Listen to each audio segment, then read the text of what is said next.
যুগপৎ আন্দোলনের শরিকদের মত নিয়ে রাষ্ট্র সংস্কারের ৩১ দফা দাবি দেওয়া হয়েছিল বলে জানিয়েছেন বিএনপির মহাসচিব মির্জা ফখরুল ইসলাম আলমগীর। তিনি জানিয়েছেন, ওই ৩১ দফার সঙ্গে মিলে যাবে নতুন প্রস্তাব।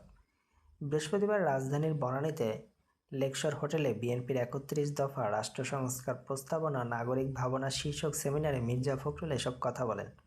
বিএনপির মহাসচিব বলেন, ২০২৩ সালের ১৩ই জুলাই অর্থাৎ ২ বছর আগে যে রাষ্ট্র সংস্কার প্রস্তাব দিয়েছিল বিএনপি, তা আবার সবার সামনে তুলে ধরতে এই আয়োজন। তিনি বলেন, ৩১ দফা শুধু বিএনপির নয়, যুগপৎ আন্দোলনের শরিকদের মত নিয়ে এই রাষ্ট্র সংস্কার প্রস্তাব দেওয়া হয়।